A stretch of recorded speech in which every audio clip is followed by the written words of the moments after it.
You win. We save the world. What is this? Atom bomb. In the final seconds of Pluribus Season 1, Carol Sturko comes home to Albuquerque with something so insane it almost plays like a joke, until you remember who is giving it to her. Manusos looks at the massive steel container sitting in her driveway and asks the only question that matters. What is this? Carol doesn't blink, she doesn't posture, she doesn't give a speech. She practically shrugs and says, "Atom bomb." And that's the moment Pluribus stops being a story about whether Carol will join the hive and becomes a story about what you do when the enemy's greatest weapon is not violence. It's consent. It's love. It's we're doing this for your own good. So today, I'm breaking down the atom bomb ending, what it literally is, what it symbolically represents, and the chain of events that made Carol go nuclear. What the season quietly set up, and why season 2 is now heading toward open war. Before we ever get to the bomb, the finale starts by reminding you what the joining really is. The cold open takes us to the mountains of Peru, day 71 post-joining. A young woman named Kusamayu, one of the last unassimilated people on Earth, chooses to go through the process of joining the hive. It's framed like a ritual, songs, community, a quiet tenderness, and then the fumes, the collapse, the convulsions. She rises with a smile, and the village immediately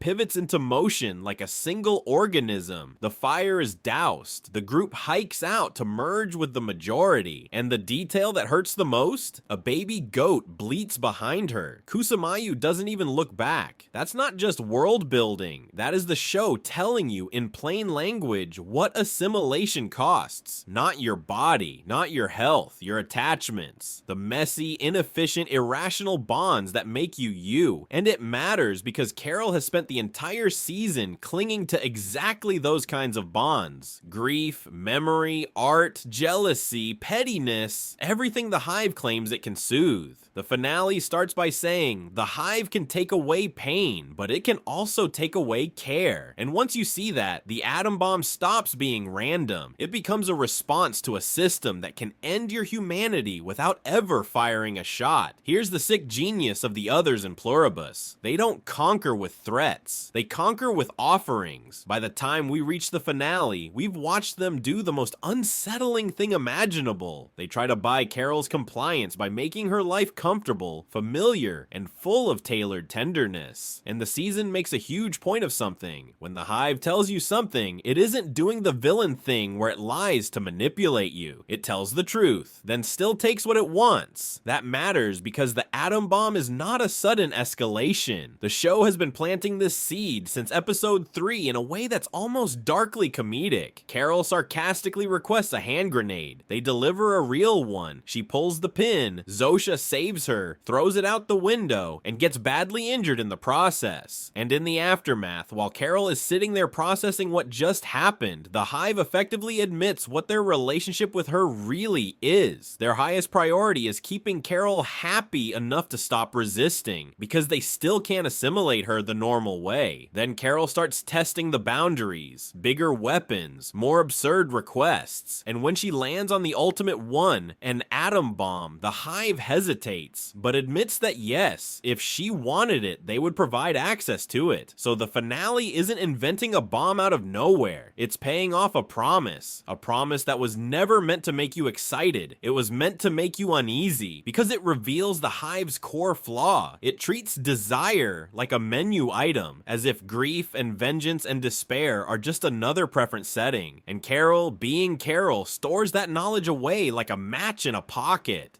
She doesn't light it right away, not until the moment she realizes the hive's version of love has a knife behind its back. By the time the finale begins, Carol is no longer the same woman from the early episodes. At first, she was openly antagonistic, so antagonistic that the hive literally evacuated Albuquerque to avoid the emotional turbulence she triggers in them. But then Zosha happens, and not in a cute ship way, in a strategically terrifying way, because Zosha isn't just just a person the hive assigns to watch Carol. She's the hive's best attempt at an interface, a soft voice for a hard system, and it works. Slowly, Carol begins to coexist. She starts to let her guard down. Their relationship becomes real enough that Carol chooses the illusion of a life with Zosha over the uglier, lonelier alternative of fighting with Manusos. The Daily Beast interview makes the point that Carol is basically letting herself be willfully ignorant. She avoids certain questions. She dances around Zosha's past. She doesn't want to open the box that might prove this love isn't unique or sincere. And the show visually sells it like paradise. Pools, beaches, snow, quiet romance. It's the fantasy of maybe we can stop fighting. But Pluribus never gives you paradise without showing you the limits. Because this isn't freedom, it's supervised peace. A curated life designed to keep Carol from poking the hive where it hurts. Which is why the betrayal that follows doesn't just break Carol's heart, it breaks her logic. It proves that no matter how many times Zosha says I, the truth is still we. The finale's turning point is not the bomb. It's the moment Carol learns the rules were never what she thought they were. The hive needs explicit consent to remove stem cells from the remaining unassimilated people, because they're trying to tailor a special method to bring the last holdouts into the joining. Carol assumed that boundary mattered. She assumed that if she said no, the hive couldn't cross certain lines. Then she discovers the loophole. Her frozen eggs. Eggs she froze when she was planning a future with Helen. Eggs that represent a life the hive already stole from her. And the key detail, those eggs don't fall under the same agreement because they're not in her body. So the hive is already sourcing materials needed to assimilate her using that route. That's the betrayal, not Zosha lied because she's evil. It's worse than that. It's the hive's sincere, smiling belief that what it's doing is justified because the imperative comes first.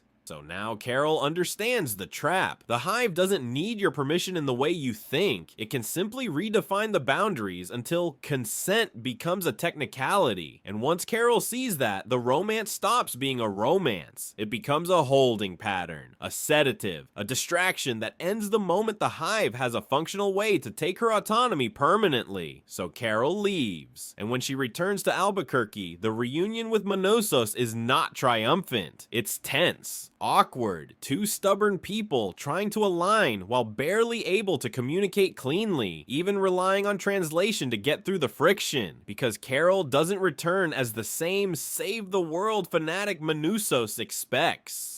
For a moment, she's the one reluctant to rejoin the fight. He's the one pressing, and the line that frames the entire finale is his blunt challenge. Do you want to save the world or get the girl? Carol's answer is more complicated than pride. She wanted to believe the fight was optional. She wanted to believe the hive could be lived with, but the egg betrayal proves the choice was never real. You don't get the girl. You get the girl until the system decides you're ready to be absorbed. Carol returns because she finally accepts the simplest truth of season 1. The hive's kindness is not a truce, it's a tactic. And now she needs the only person left who's as relentless as she is, Manusos, because he's been working on the cure while she was trying to live in the dream.